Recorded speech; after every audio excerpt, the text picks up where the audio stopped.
আমাদের গল্প চ্যানেলে আপনাকে স্বাগতম। শুরু করছি প্রিয় মেজর সাহেব গল্পের ১৫ এবং ১৬তম পর্ব নিয়ে। কলমে নোসাইবারা নুরি। বাচ্চা কি বুকে দুধ খায়? ডাক্তারের কথায় তোর চমকে উঠল। কি বলবে সে? ঈশানের মুখের দিকে তাকাতেই ঈশান গলা ঝাড়া দিয়ে বলল, না, বাবু হওয়ার পর ২ মাস বুকের দুধ পেয়েছে। তারপর থেকে ডাক্তারের পরামর্শ অনুযায়ী ফর্মুলা মিল্ক খাওয়ানো হচ্ছে। ঈশানের কথায় ডাক্তার হাত ভাঁজ করে টেবিলের উপর রাখলো, তারপর ঈশানের দিকে তাকিয়ে বলল, প্রথমত বাচ্চাদের ৬ মাস অবধি মায়ের দুধ বাধ্যতামূলক হয়ে থাকে, অন্য কিছু না। তবে বিশেষ সমস্যা হলে ডাক্তারের পরামর্শ অনুযায়ী ফর্মুলা দুধ খাওয়াতে পারেন, সমস্যা নেই। তবে অনেক সময় সমস্যা হয়ে থাকে। বাচ্চার গায়ে এখন যথেষ্ট জ্বর। একটা টেস্ট করতে হবে, তাহলে বুঝতে পারবো কি থেকে কি হয়েছে। আপনি দ্রুত টেস্টটা করাবেন। ডাক্তারের প্রতিটি শব্দ যেন ঘরের বাতাসে থমথমে একটা নীরবতা এনে দিল। ঈশান আর চোখে তরুর দিকে তাকালো। মেয়েটার মুখে রক্ত ভাবটুকু যেন এক নিমিষে নিভে গেছে। চোখে কোটরে জমানো ক্লান্তি আর এক অজানা আশঙ্কার ছাপ স্পষ্ট। কেমন যেন অনুভূতি শূন্য আর দিশেহারা লাগছিল তাকে। গত ২ দিন ধরে মেয়েটার পেটে ঠিকমতো দানা পানি পড়ে নাই। চোখের পাতা এক হয়নি। ঈশান বুকের ভেতর থেকে উঠে আসা একটা ঠান্ডা দীর্ঘশ্বাস চেপে ভেতরে আটকে রাখল। তরুর বুকের কাছে লেপ্টে থাকা ছোট্ট বেবি রুমালের ভিতরে ইয়াশ তখনও ধুঁকতে ধুঁকতে ঘুমাচ্ছে। পিট পিট করে তাকাচ্ছে আর কেঁপে কেঁপে উঠছে ইয়াশের শরীরটা। ঈশান নিজেকে সামলে নিয়ে ডাক্তারকে বলল, ঠিক আছে, সমস্যা নেই ডাক্তার। জি। ডাক্তার রুম থেকে বের হয়ে তারা সোজা ল্যাবের দিকে পা বাড়ালো। করিডোরের লাইটগুলোর বিষণ্ণ আলোয় তরুর ছায়াটা বড্ড মলিন দেখাচ্ছে। ল্যাবে পৌঁছানোর পর সাদা ধপধপে অ্যাপ্রন পরা নার্স যখন ইয়াসের তুলতুলে ছোট্ট হাতটা টেনে ধরে সিরিঞ্জ বের করলো, তখন যেন তরুর বুকটা স্রেফ খা খা করে উঠল। ইয়াস তো কেবল ৫ মাসের একটা ছোট্ট ছানা। ওর মাংসের দলা শরীরে এই বিষাক্ত সূচ ফোটানো দেখতে গিয়ে তরু চোখ দুটো থরথর করে কেঁপে উঠল। সুস্থা চামড়ায় ঢুকতেই ইয়াস লাল হয়ে চিৎকার করে কেঁদে উঠল। যদিও ব্লাড নেওয়া হয়েছে ইয়াসের শরীর থেকে, কিন্তু আসল কষ্টটা যেন বিষের মতো ছড়িয়ে পড়ল তরুর পুরো রন্ধ্রে রন্ধ্রে। ঈশান দরজার পাশে দাঁড়িয়ে তরুকে দেখছিল। তার মনের মধ্যে এক আশ্চর্য বিস্ময় দানা বাঁধল। রক্ত সম্পর্ক না থাকলে কি মানুষ এতটা আপন হতে পারে? দুনিয়ার কোনো মানুষ এই মুহূর্তে তাদের দেখলে কোনোদিন কল্পনাও করতে পারবে না যে ইয়াস তরুর গর্ভে জন্ম নেয়নি। কোন জাদুতে একটা মেয়ে অন্য একজনের ঔরস আর গর্ভের সন্তানকে নিজের জীবনের চেয়েও বেশি আগলে রাখতে পারে? ঈশান তা ভেবে কুল পায় না। ইয়াসের অসুস্থতার খবর আসার পর থেকেই তরু যেন নিজের অস্তিত্ব ভুলে বসে আছে। দিন নেই রাত নেই, বাবু একটু ছটফট করলেই তরুর বুক ধড়ফড় করে ওঠে। আল্লাহ হয়তো ইয়াসের জন্মদাত্রী মাকে অকালে কেড়ে নিয়েছিলেন বলেই এই অসহায় বাচ্চার কপালে তরুর মতো একটা আগলে রাখা ছাদ মিলিয়ে দিয়েছেন। হয়তো এই মাতৃত্বের ছায়াতে ইয়াস সবচেয়ে বেশি নিরাপদ, সবচেয়ে বেশি সুরক্ষিত। ল্যাবে ব্লাড নেওয়ার পর ইয়াসের বুক ফাটা কান্নায় ঘরের বাতাস ভারী হয়ে উঠল। কান্না যেন থামতেই চায় না। তরু আর নিজেকে ধরে রাখতে পারল না। কোলের মধ্যে ইয়াসকে চেপে ধরে ব্যাকুল হয়ে পুরো ল্যাবের ঘরে ছটফট করে পায়চারি করতে লাগলো। ওর মুখ দিয়ে কেবল এক প্রকার অস্ফুট শব্দ বের হচ্ছিল, ও সোনা আমার, কিছু হয়নি তো বাবা, আম্মু আছে তো, কান্না থামাও সোনা। তরুর চোখের কোণ বেয়ে তখন টপ টপ করে পানি গড়াচ্ছে। অবস্থা এমন পর্যায়ে পৌঁছালো যে ঈশান বাধ্য হয়ে আগলে ধরে তরুর কোল থেকে ইয়াসকে নিজের কোলে তুলে নিল। ঈশান তরুর কাঁধে হাত রেখে নরম গলায় বলল, তরু, নিজেকে সামলাও। এভাবে পাগলামি করলে তুমি নিজেই ঢলে পড়বে। ইয়াসকে আমি ধরছি, তুমি একটু নিঃশ্বাস নাও। তরুর আকুলতা দেখে ল্যাবের অভিজ্ঞ নার্সটি মৃদু হেসে ঈশানের দিকে তাকালো। নার্সের চোখে মুখে এক ধরনের সহানুভূতি ভেসে উঠল।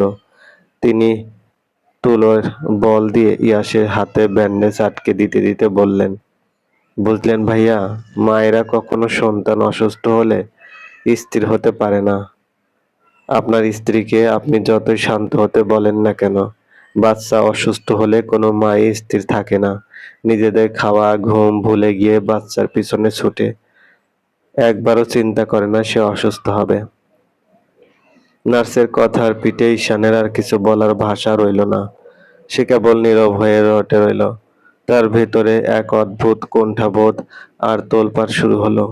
সে মনে মনে ভাবল, তরু তো ইয়াসের জন্মদাত্রী মা নয়, তবুও যদি অন্য একজনের বাচ্চার জন্য তার হৃদয় এভাবে তোলপাড় করে ভাঙতে পারে, তবে ভবিষ্যতে যখন তাদের নিজস্ব কোনো সন্তান এই পৃথিবীতে আসবে, তখন কি হবে? কোনোদিন যদি সেই বাচ্চা অসুস্থ হয়, তবে এই নরম মনের মেয়েটাকে সে সামলাবে কি করে? ঈশান শান্ত হাতে ইয়াসকে নিজের বুকের সাথে চেপে ধরল। সিরিঞ্জ ফোটানো জায়গাটাতে আলতো করে আঙ্গুল দিয়ে চেপে ধরে রক্ত পড়া বন্ধ করার চেষ্টা করতে লাগলো। আস্তে আস্তে ইয়াসের ধুকপুকানি একটু কমলো, কান্নার বেগ কমে এসে একটা হালকা ফুঁপানিতে পরিণত হলো। বেশ অনেকটা সময় পর নার্স ল্যাব থেকে এক্স-রে আর ব্লাড টেস্টের রিপোর্টগুলো এনে ঈশানের হাতে দিল। ঈশান কৃতজ্ঞতায় মাথা ঝুঁকিয়ে রিপোর্টগুলো হাতে নিয়ে এক মুহূর্ত আর দেরি করল না। দ্রুত পায়ে তরুকে সাথে নিয়ে আবার ডাক্তারের কেবিনের দিকে রওনা হলো। কেবিনের বাইরে তখন আরেকজন রোগী চিকিৎসাধীন ছিল। দরজার বাইরে দাঁড়িয়ে থাকা কম্পাউন্ডার হাত তুলে থামতে বলায় ঈশান আর তরুর করিডোরের ঠান্ডা দেওয়াল ঘেঁষে চুপচাপ দাঁড়িয়ে রইল। তরুর দৃষ্টি এখনো একদৃষ্টে ইয়াসের ছোট ছোট আঙ্গুলগুলোর দিকে। কয়েক মিনিট পর কেবিনের দরজা খুলে আগের রোগী বেরিয়ে আসতেই কম্পাউন্ডার সংকেত দিল। ঈশান আর তরু সাথে সাথে ভেতরে প্রবেশ করলো। ডাক্তার টেবিলের ওপর থেকে রিপোর্টগুলো টেনে নিলেন। ঘরের ভেতর আবার সেই থমথমে নীরবতা। ঈশান আর তরু ভারী মন নিয়ে ডাক্তারের বিপরীতে দুটো চেয়ারে বসে পড়ল। ডাক্তার বেশ কিছুক্ষণ মনোযোগ দিয়ে এক্স-রে প্লেটটা আলোর সামনে ধরে দেখলেন, তারপর ব্লাড রিপোর্টের পাতায় চোখ বোলালেন। শেষে চশমাটা খুলে টেবিলে রেখে ইয়াসকে আরো একবার আলতো করে নেড়েচেড়ে পরীক্ষা করলেন। প্যাডে দ্রুত হাতে কয়েকটা ওষুধের নাম লিখে ডাক্তার ঈশানের দিকে তাকালেন। বাচ্চার ভিতরে সামান্য নিউমোনিয়ার লক্ষণ দেখা দিয়েছে, তবে চিন্তার কোনো কারণ নেই, ঠিক হয়ে যাবে। তবে যদি দেখেন শ্বাস নিতে কষ্ট হচ্ছে, তখন নেবুলাইজার ইউজ করবেন। আর ওষুধগুলো ঠিকমতো খাওয়ান আর নিয়মগুলো মানলে আশা করি সুস্থ হয়ে যাবে। আর আশা লাগবে না এখানে। ডাক্তারের মুখ থেকে নিউমোনিয়া শব্দটা শুনতেই তরু হাত দুটো অকারণে শিউরে উঠল। ঈশান চিন্তিত ও গম্ভীর কণ্ঠে ডাক্তারের উদ্দেশ্যে প্রশ্ন করল, নিউমোনিয়া হওয়ার কারণটা যদি বলতেন। এটা তো শিওরভাবে বলা যাচ্ছে না, তবে অনেক কারণে হয়ে থাকে। তবে চিন্তার কোনো কারণ নেই, নিয়মগুলো মেনে চললেই ঠিক হয়ে যাবে। এখন শুধু সাবধানে থাকতে হবে আপনাদের।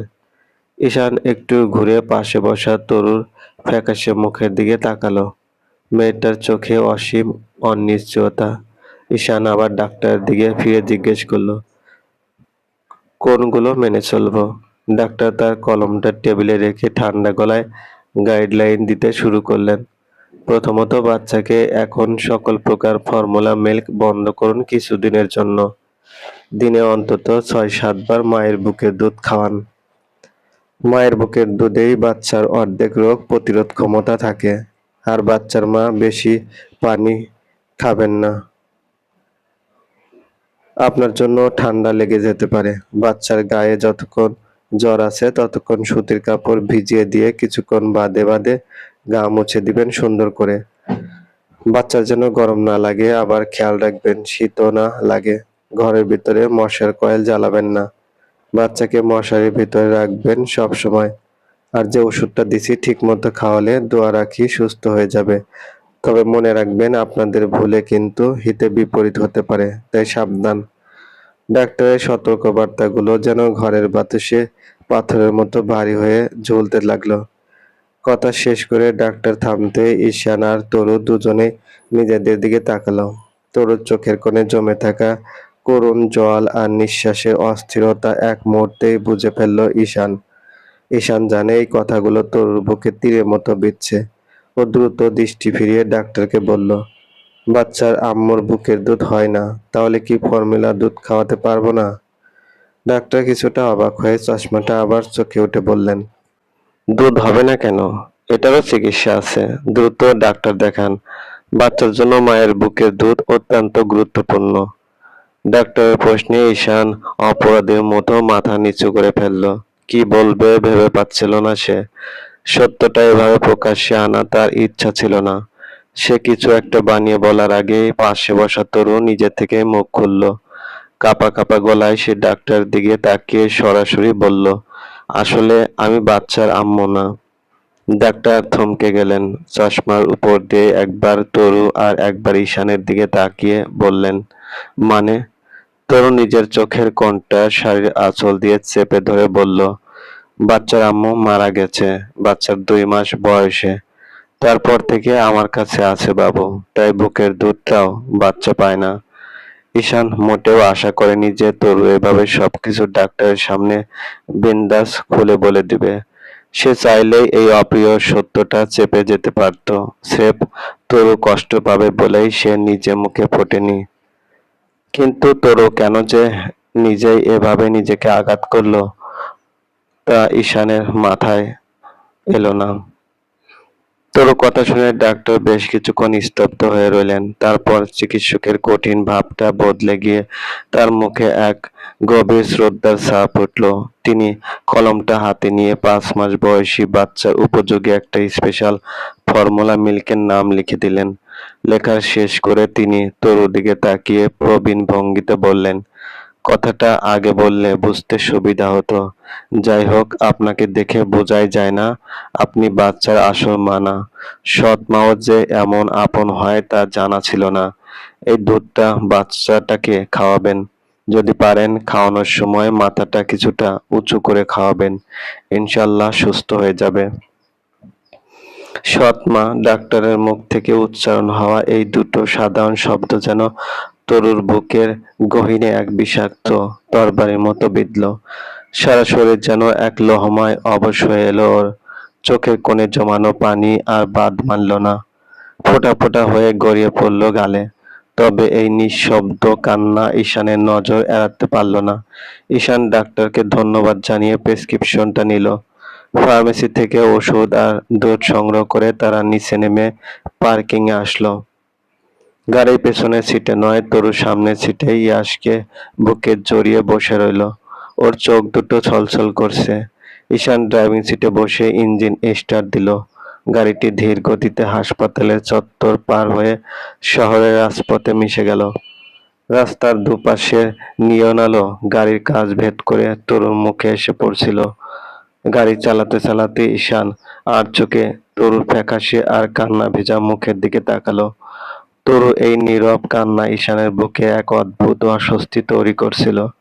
সে রোডের দিকে সোজা তাকিয়ে শান্ত গলায় বলল, কথাটা ডাক্তারকে না বললেও পারতে।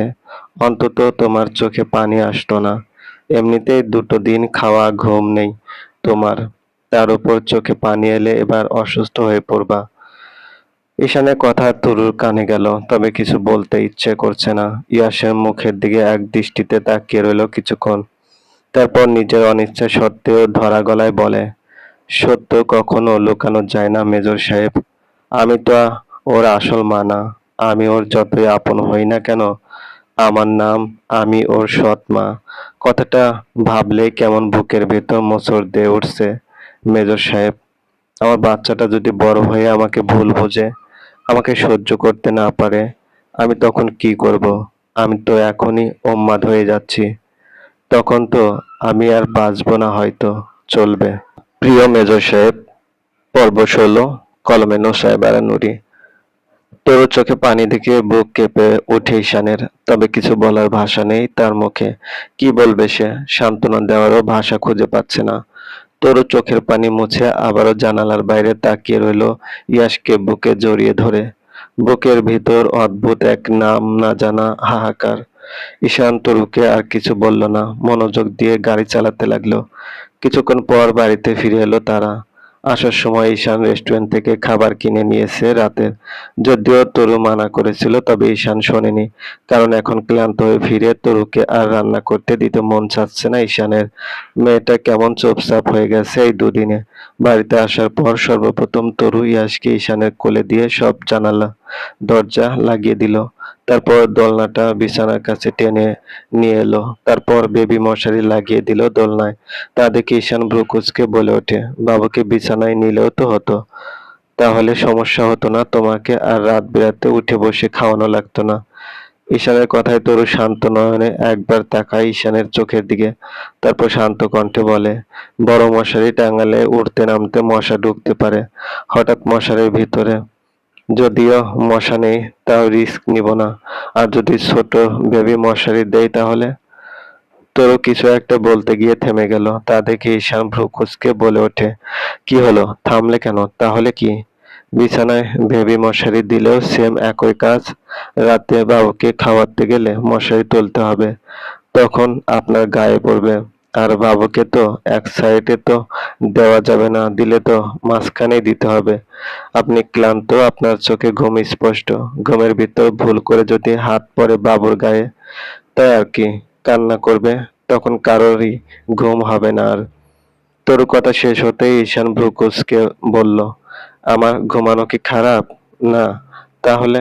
ঘুমানো খারাপ নিয়ে না, কোল বালিশ না দিলে আপনি ঘুমাতে পারবেন না। আর মশারি তো অনেক জায়গা নিবে। ঘুমের ভিতর মশারি সরে গিয়ে যদি মশা কামড়ায় বাবুকে, তাই আর কি। ও আচ্ছা, জি। তরু এসে দোলনা ঠিকঠাক করে নেয়। তারপর নিজের বিছানা ঝাড়তে শুরু করে। তখন ঈশান চোখ ছোট ছোট করে তরুর দিকে তাকিয়ে বলে, তরু, জি। একটা কথা জিজ্ঞাসা করি? জি, বলুন।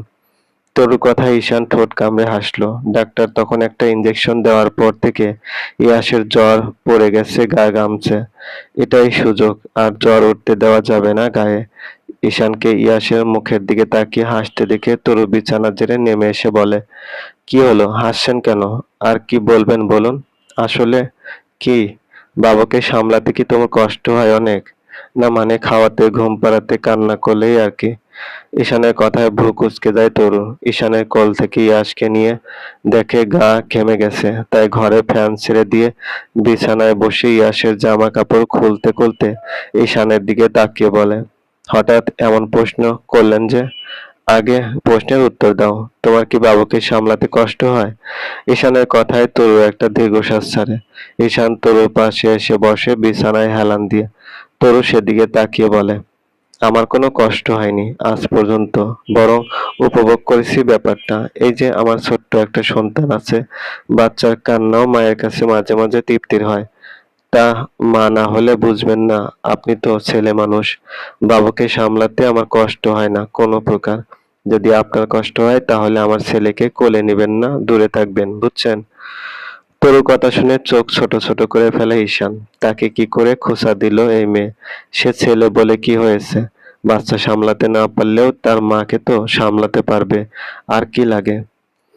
বাবার থেকে দূরে থাকতে বলেছে তো কি হয়েছে? বাবার মায়ের কাছে তো থাকতে পারবে। ঈশান ঠোঁট কামড়ে হাসে। চোখ এড়ায় না তরু। ভ্রু কুঁচকে ফেলে সাথে সাথে। বুঝতে পারে ঈশান মনের ভিতর কিছু একটা পাকিয়ে বেশ খুশি হচ্ছে। তরু ঈশানের দিকে তাকিয়ে বলে, আপনি হাসছেন কেন? কোথায়? এখনো ঠোঁটে হাসি লেগে আছে। ও এমনি।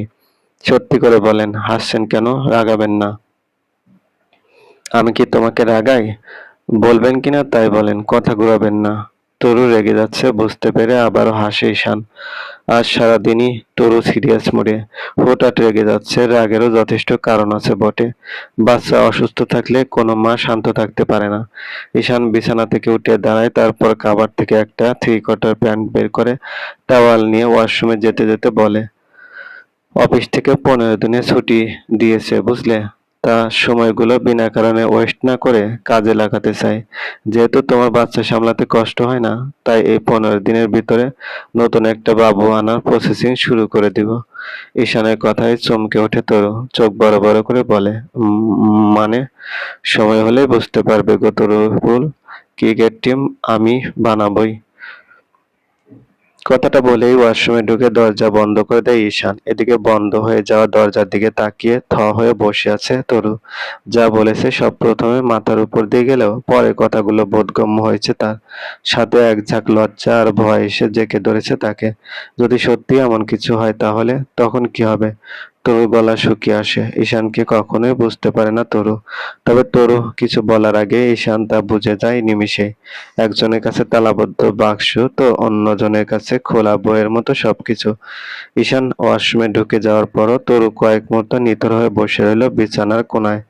গালের দুপাশটা লাল হয়ে উঠেছে মারাত্মক লজ্জায়। লোকটার মুখে সত্যি কোনো আটক নেই।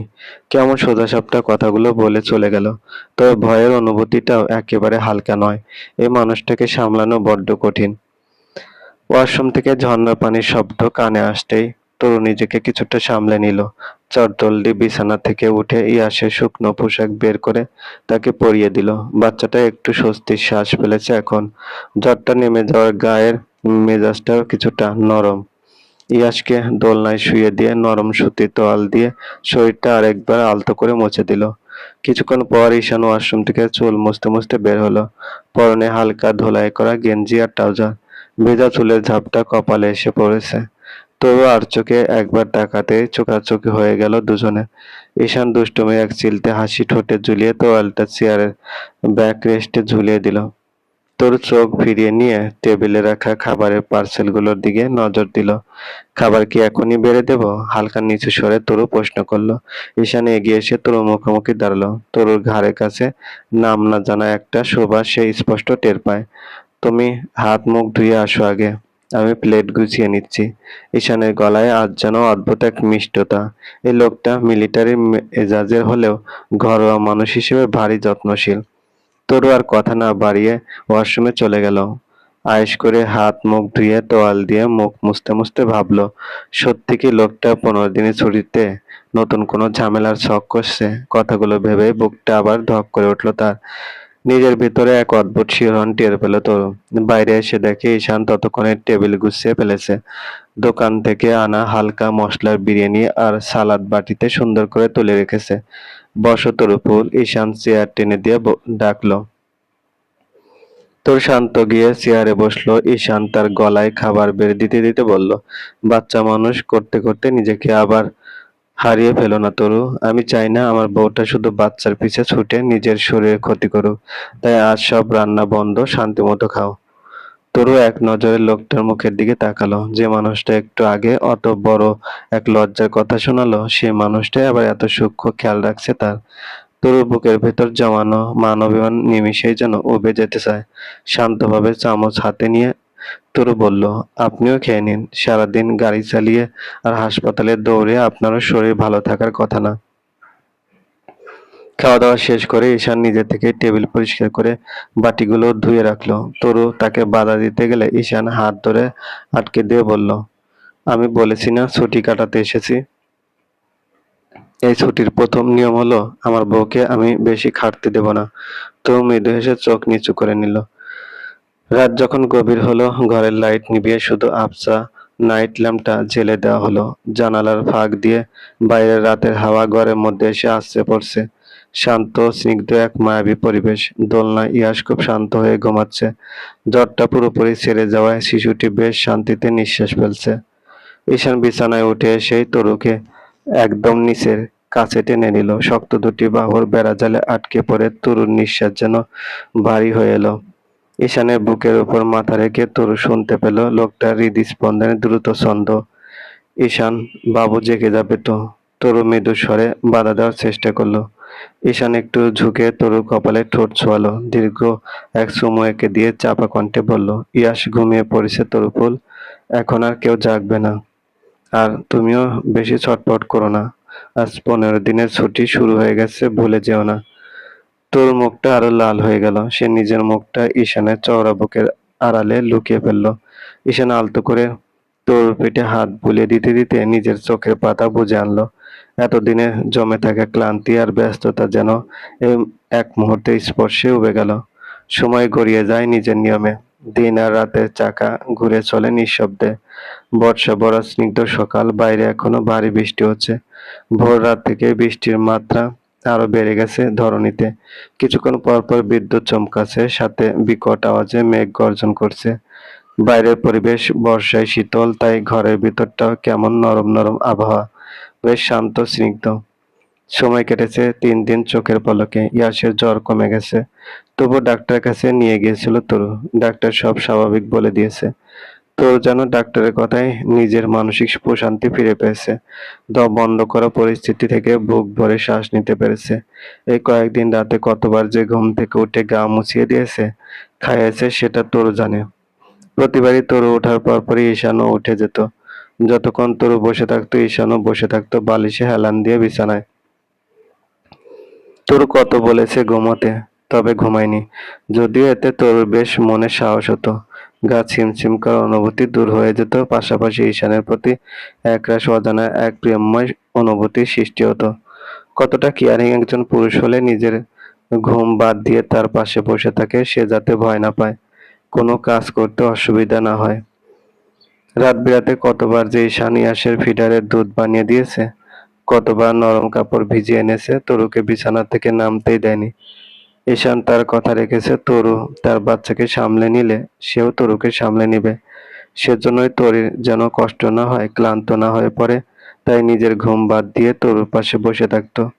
ইয়াস যখন অনেক কাঁদতো, তখন ঈশান তরুর কোল থেকে ইয়াসকে নিয়ে সারা ঘর পায়চারি করত। নিজের দুহাতে নিজের স্ত্রী আর সন্তানকে খুব আদর করে সামলে নিয়েছিল এই 3 দিন ঈশান। চলবে। গল্পটি ভালো লাগলে অবশ্যই লাইক করবেন, কমেন্ট করে জানিয়ে দেবেন। আর চ্যানেলে যদি নতুন হয়ে থাকেন অবশ্যই সাবস্ক্রাইব করে পাশে থাকা বেল আইকনটি প্রেস করে রাখুন।